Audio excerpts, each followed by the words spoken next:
All right, guys, what's going on? I'm here with Salman. Salman, we've got some really cracking fights to talk about, especially the one today. Arthur Beterbiev takes on Joe Smith Jr. In a fight that we'll be watching. It's on Sky Sports as well. Salman, obviously Beterbiev, a massive favorite, you know, and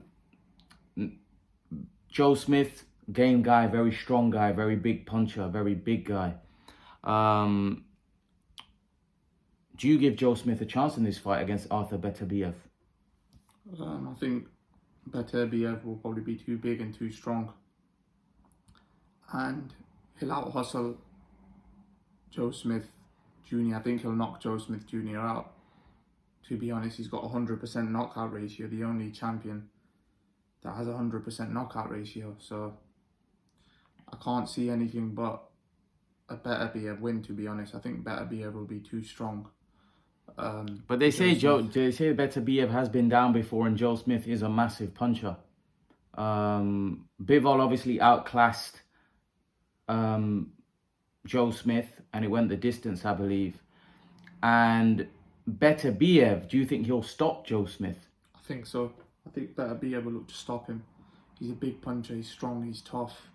You know, just walk forward and try to beat him up. That's his style, you know, to walk forward and beat the guys up, you know, at his weight. So I think that's what he's going to look to try to do, to be honest.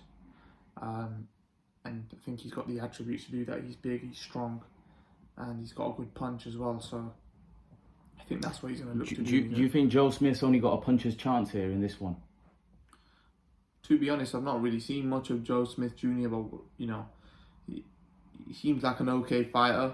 But I just think Beterbiev is probably just that level above him, to be honest. I think out of all the champions, I think Joe Smith's probably the weakest one out of the three. But, you know, obviously he can prove everyone wrong. Well, Smith is already outclassed. Bivol is already outclassed Smith. He's already beaten him. So do you think Beterbiev is going to try to make a statement and try to stop him because Bivol didn't stop Smith? I think Beterbiev, I don't think he's going to be making a statement because he's got a 100% knockout ratio. So he's a knockout artist. Everyone knows that. You know, if you have a 100% knockout ratio, you're not a light puncher. So I reckon Beterbiev is going for the stoppage. He's going to let those hands go and he's going to, you know, go for the stoppage. He isn't going to go for points, that's for sure. Salman, what do you think is the next fight that needs to be made in the light heavyweight division if Beterbiev is to beat Joe Smith? I think the next fight should be Bivol versus Beterbiev. I think obviously that's for the undisputed titles. Who wins that fight? I'll probably pick Bivol because I think Bivol has no chance. Beterbiev will crush him. Too big, too strong. He hits too hard. I think that Bivol would use his boxing ability and, you know, make it tough. Yeah, but that boxing ability is no good if Beterbiev is on top of you, hitting you with big shots. He's a big guy. You know, Canelo's not. What are we judging it off? Canelo's not Beterbiev. Canelo's not as big. I'm not judging it off that. I'm just judging it off the fact that, you know, even before Bivol had fought Canelo, he already had a good pedigree before that.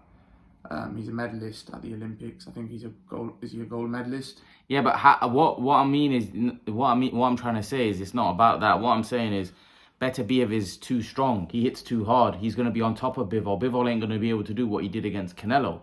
So how's he going to keep Beterbiev off? Beterbiev is a monster. I think Bivol's an intelligent fighter. He's got fast hands as well, and, you know, if he's in and out, you know, of range, and he's got. But how can you do that against a pressure fighter? You can do that against a pressure fighter. Certainly, if you've got quick hands, it's like, you know, and he's got good feet work, and he can take a shot as well. So yeah, but how long can you do it for? If you got a good engine, you can do that for 12 rounds. I don't think so. Not when Beterbiev's on top of you. Like, Beterbiev's a good boxer as well. He's a guy that's had some 300 and something amateur fights. So let's not make out like Beterbiev's fought Usyk 3 times as an amateur. So let's not make out. And I think he beat Usyk once and lost twice. So like I said, like, you know, Beterbiev will be on top of Bivol all day long. and Beterbiev will crush him. He will get on top of him and he will crush him. You know, there's no way. Bivol's a small 175. Beterbiev's massive and he's strong. He can punch. I don't think you can outbox Beterbiev for 12 rounds. No chance. You can't outbox Gennady Golovkin, can you? Yeah, but to be honest, you know, Golovkin's not, apart from fighting Canelo, he's not really. He did all his other previous competition didn't really have the skill set. You know, they didn't have the skill set to outbox him.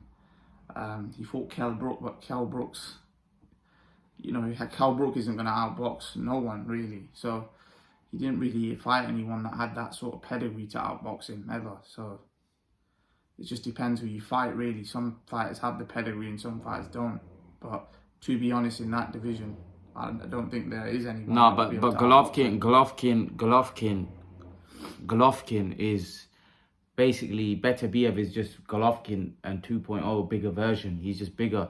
He's stronger. He walks you down. He beats you up. And that's what he does. I don't feel like Bivol can get away from him. I don't feel like Canelo got to Bivol in that fight.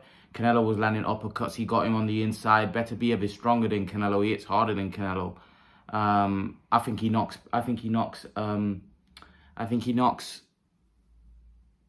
Bivol out. There's no way Bivol's going to be able to go 12 rounds with a monster like Beterbiev. He's too big, too strong. He hits too hard. He hits like a truck. As soon as he lands a few shots, I think he'll be curtains. I don't see how he wins that fight. But let's throw Canelo into the mix. You know, Bob Arum says that Beterbiev would be a challenge for Canelo. How do you see that one? I think it's not that it's not going to be a challenge. It's the fact that Canelo's too small, to be honest, for 175. Or otherwise, if they were similar weight, I think it's a lot more of an evenly contested fight. But because Beterbiev's so big, as we've seen against Bivol, right?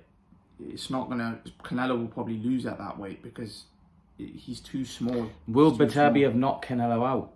Could potentially knock Canelo out because Beterbiev's style is a bit different to Bivol. Beterbiev's the type of guy that, you know, he walks you down and he walks you down and, you know, he punches. So he could potentially hurt Canelo because Canelo's a lot smaller.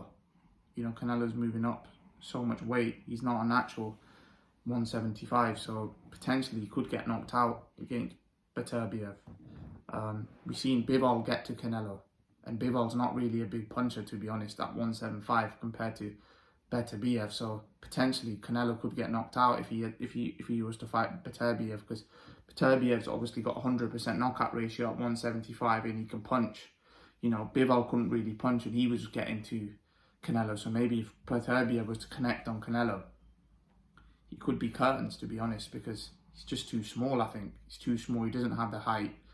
He doesn't have the weight advantage. He doesn't have any. It's like he's, you know, he's fighting against all odds. He doesn't have any advantage in the fight. So, and to be honest, he isn't going to be able to, you know, outbox Beterbiev for 12 rounds at that weight, because he's never been really the best of best boxers, like a Roy Jones or James Toney or someone like that. You know, the style he tried to use against Bivol, he tried to walk Bivol down and land haymakers. That was never going to work. Like that can only work up to a certain weight class, and then your punches don't have effect. You need to have something more than just being able to walk someone down and just beat them up, which Bivol's shown. There was a lot of talk about Canelo fighting Lungu Makabu at cruiserweight. Do you think Lungu Makabu might have been too much for him? To be honest, Lungu Makabu at this point is a finished fighter, to be honest. So, you know, they were probably looking at as that, you know, Lungu Makabu's on the way out. He's probably slow, sluggish, you know, he's slower feet. Maybe they were looking at that thinking that, you know, maybe Canelo might be able to handle him. I wouldn't look at the Bivol fight. You know, it was clear that Canelo was too small against Bivol, but Makabu might have been tailor-made for Canelo because Makabu might have slow feet. It might just be target practice, really. So we don't know. Canelo might have landed a few shots and he might go down. We don't know what that guy had in the tank. But he ain't fighting a proper cruiserweight, that's for sure. The one that's in his prime, because then he doesn't have no chance.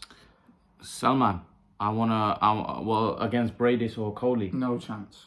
He's too small. If he can't beat a light heavyweight, then he's not gonna move up to 200 pounds and beat those guys. What about Alexander Usyk at 210 pounds?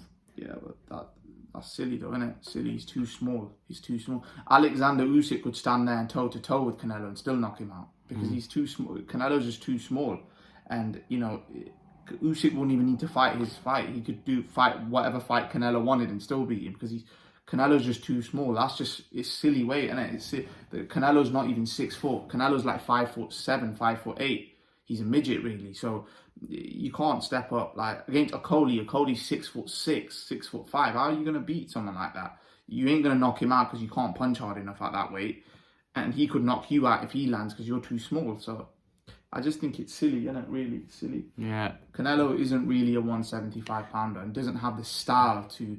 He doesn't have the style to win at 175 either. The way he wants to fight, he has to be able to He needs to be able to get on that back dog and basically box. But I don't think he can do that against these guys because they might be a bit too much for him and too superior. Salman, Devin the Dream Haney, George Kambosos has reactivated the rematch clause. Yeah. Is this a pointless fight? Yeah, it's a pointless fight, but it's nothing. It's one that Devin Haney couldn't really do anything about because he agreed to it, and now he has to go to Australia twice, which in my opinion is ridiculous because he went to Australia the first time, beat him fair and square in front of all of his own people, right? And now he has to do that again. And to be honest, he will do it again. Let's be honest, George Kambosos can't do anything apart from a puncher's chance. Really, he was just outclassing that fight, and this time he might even get knocked out. To be honest, because he might try to be even more aggressive and might just get Devin Haney. I just think Devin Haney's just too good for Kambosos, to be honest. I didn't give Kambosos one round in that fight, to be honest. He was terrible. Like, Devin Haney looked so much.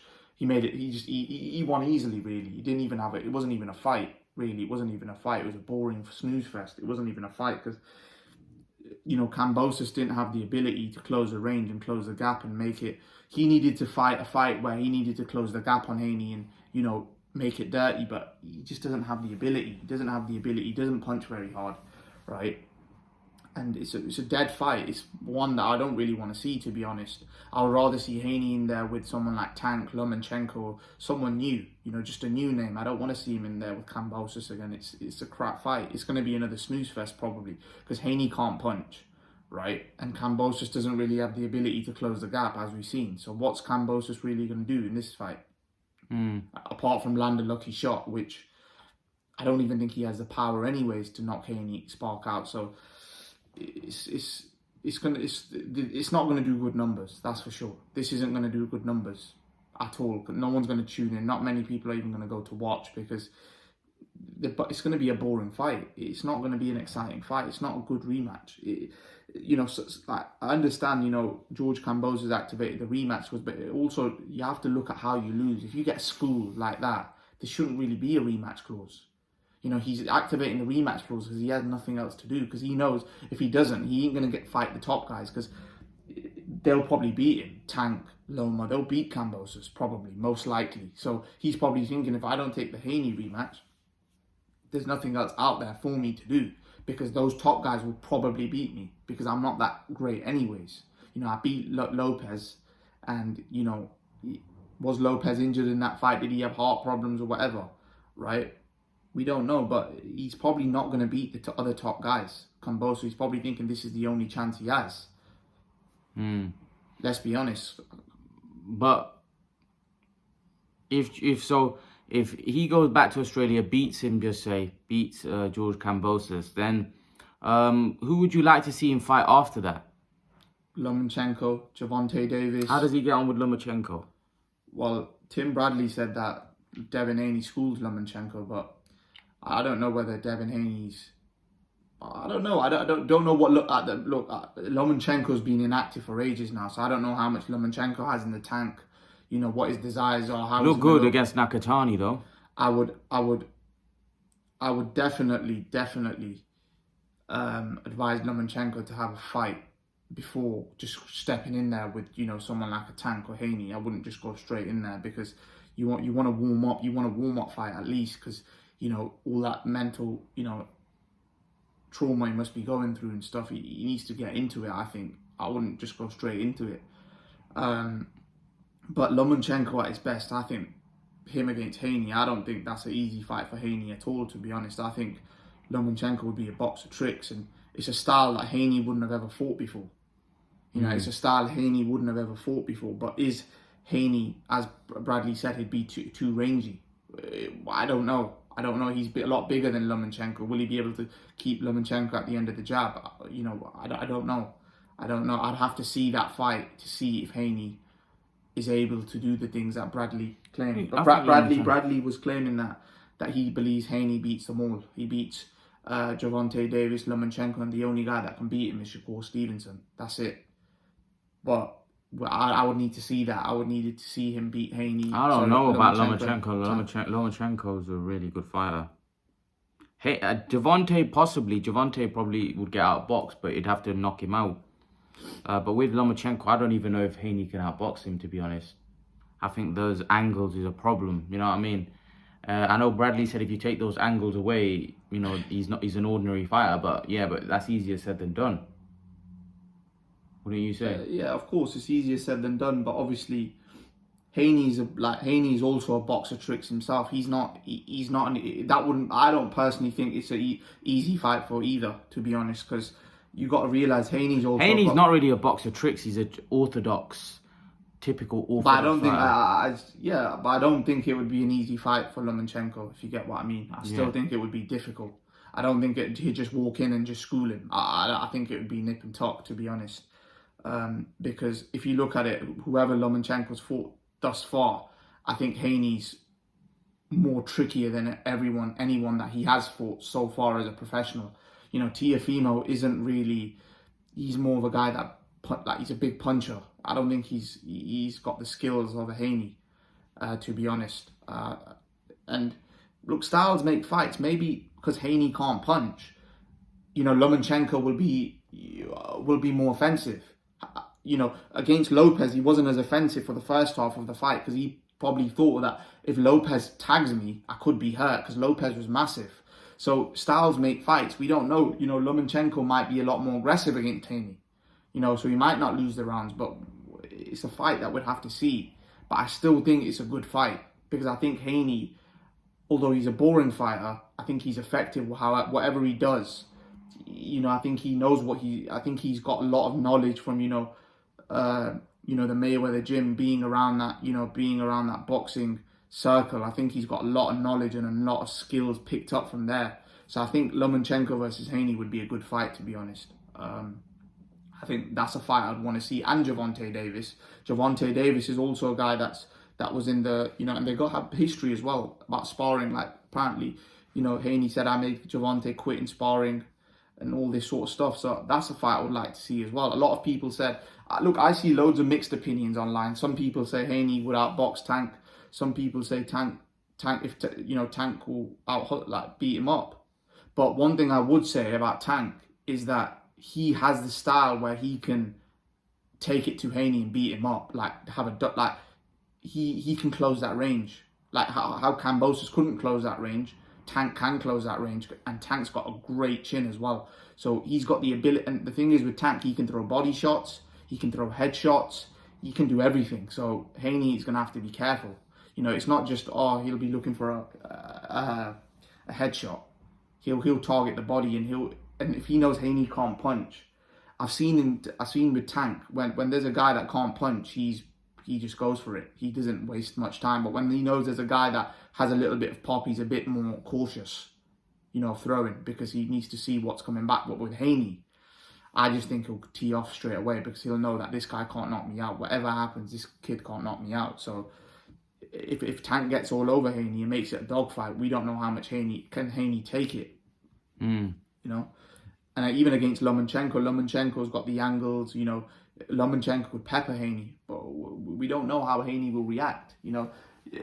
Haney versus Ryan Garcia, we don't know. We need to see these fights. But the two best fights that I would want to see Devin Haney in with, the two guys that I think are the best fights for him, are Vasily Lomachenko and Davis. If he was to beat those two guys, then in my opinion, what about Shakur Stevenson? Yeah, no, but obviously he's at 130. But if he beats, at the minute, if he beats Davis and beats Lomachenko, in my opinion, then he's the best lightweight in the world, barring none. And then obviously, you know, you got the Shakur Stevenson fight. That's gonna be a nip and tuck fight as well. I think that's gonna be a boring fight. It's gonna be a boxing match. You know, I've seen loads of sparring footages of Haney and Shakur. It always looks 50-50 to me. You know, when they box, like I think that would be a 50-50 as well, because they're just both, you know, boxer tricks really, and it'd just be a boring fight, to be honest. But I don't know. They both have to get in there. We'd have to see. But the two best fights at lightweight are Gervonta Davis and Vasily Lomachenko. What happens if Lomachenko fights Gervonta? If Lomachenko fights Gervonta at what weight? 130, 135? 135, of course. If he was to fight Gervonta at 135, I think Davis will look to walk Lomachenko down and look to take it to him. But that fight could end bad for Lomachenko, to be honest, as well, because Lomachenko likes to fight. He likes to get on the inside and likes to, you know, throw body work, and you know, he's an aggressive fighter. He's a clever, aggressive fighter, but will that aggressiveness get him into trouble? Because Tank might like him doing that, you know, on the inside and stuff. Because Lomachenko likes to fight on the inside. He's not a guy that boxes on the back foot. Lomachenko doesn't fight like that. And against Tank, he might have to box on the back foot and try to be careful, because the thing is, he can't get overconfident with Tank. We know that for sure, because he did that with Linares and Linares put him down. So he would I think against Tank, he would have to fight a punch perfect fight. He can't get away. He ain't going to get away with it if he gets tagged, because Tank, if he does hurt him or if he does drop him, it's going to be hard for Lomachenko to then be able to, you know, recover, because Tank will be on him like a tank. So that's a 50-50 fight, in my opinion. 50-50, because you got to realise Tank's never really fought anyone as skillful, got the angles of a Lomachenko. But I don't personally think Lomachenko's really fought anyone that, you know, apart from Lopez. But I think, you know, styles make fights, and I just think with Tank's got the punch power. And he's got good combination punches.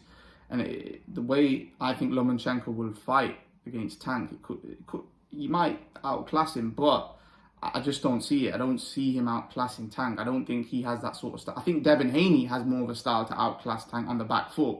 But the way Lomachenko fights, he likes to fight. He's a bit like Usyk. Like, he likes to, you know, he's clever, but he's aggressive. So that could work against him as well, because on the inside we know Tank can throw uppercuts, body shots, and Lomachenko is he's a 130 pounder. He's not a 135, and against smaller guys, Tank can really hurt those smaller guys really, really bad. The ones that, you know, that moving up, he really hurts those guys because they're really small compared to him. But we'd have to wait and see. But I think that's a 50-50 fight. It could go either way, to be honest. Leave your thoughts, guys. Let us know what you think in the comment section below. Smash the like button, hit the subscribe button, share the video, and I'll see you guys in the next video. Peace.